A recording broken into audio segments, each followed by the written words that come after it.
Izina yanjye nitwa Junior Sel West, mfite imyaka 17 kandi irindi zina ryanjye ni Bradley Hall. Nanjye mfite imyaka 17 nkaba nturuka muri Bradford. Ndabyibuka imyaka yanjye 11 nyuma yo gusoza ibizamini nari ndi gutekereza kuba na joining igisirikare, ariko mama wanjye ntiyabikundaga. Yego nibyo mvuga, mama wanjye ntiyakundaga ko nakwa applyinga mu gisirikare, kongera ngo ubu ngubu aha ngaha ndi arabyishimiye cyane, muteye ishema kuba ndi mu gisirikare. Ntiyagombaga kumpagarika ku kijyamo. Birashoboka cyane ko wajyaga wibaza ibyo nibazaga mbere ntaramenya nkawe. Gusa igihe kirageze ngutera agatibi maze nanjye nkuvira imuzi n'imuzingo, nkufafandurire byinshi yibazaga ku ishuri ritisukirwa n'ubonetse wese. Kabone nubwo yaba yifite mu butunzi, ibyo nawe bikora ku ishuri nka ririya ry'ikirangirira mu gutoza abambere mu bambere baba batoranjwe n'igisirikare. Nkomoje ku gisirikare uhita wibuka umuhungu wa Kainerugaba, Officer Cadet Ruhamya Kainerugaba, son of Uganda's Chief of Defense Force DF. Military Academy Sandhurst izwi cyane nka Sandhurst iri mu Bwongereza. Sandhurst ni ishuri rikuru ry'ingabo z'Ubwongereza ryigisha kandi ritegura abazabayobozi b'ingabo officers. Rimaze kugira amateka kuva mu 1947. Ako wari ukazi se? Iyi ni Mia Boss TV, nge Derek niyo nkuru, ndahari kugira ngo nkufafanurire. Itera gatebe maze nkusobanurire.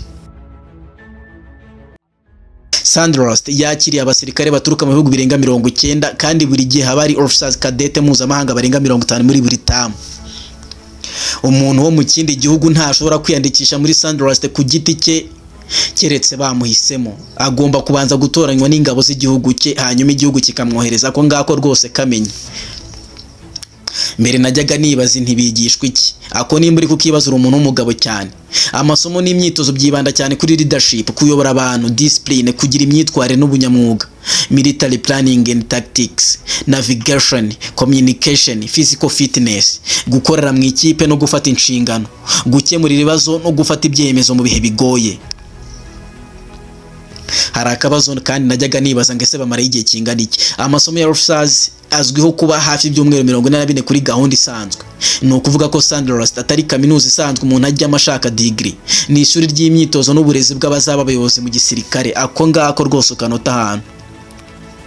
Hari igihe ushe kuri kwibaza uti ku muntu wo mu Rwanda bica mu zihe nzira. Niba ushaka kumenya uko umunyarwanda ashobora kugera kuri Sandhurst, ikintu cy'ingenzi nuko inzira anyura ari mu ngabo z'igihugu cye, aho kwiyandikisha kuri Sandhurst ku giti cye. Rwose ako rwose kamenye kandi ukabika ahantu. Sandhurst ntiyakira umuntu ku giti cye ngo yisabira ko nkavuzeho. Abanyamahanga batoranywa binyuze mu ngabo z'ibihugu byabo, hanyuma izo ngabo zikabohereza. Bityo ku munyarwanda inzira ijyanye na Sandhurst inyura muri Rwanda Defense Force, ako ngako kamenye RDF. Hari akantu ushoboye kuri kwibaza uti training imara igihe kingana iki. Nakavuzeho ko imara ibyumweru 44, ikaba irimo times 3. Izo ngizo ahubwo wazimbaza.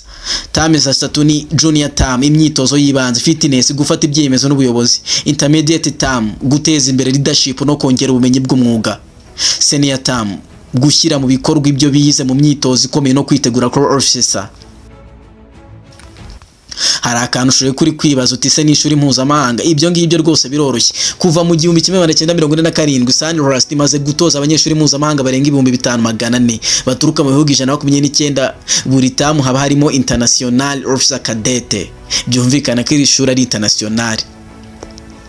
Mbere kandi najyaga nibaza nti ese abanyarwanda bize muri ishuri ni bande?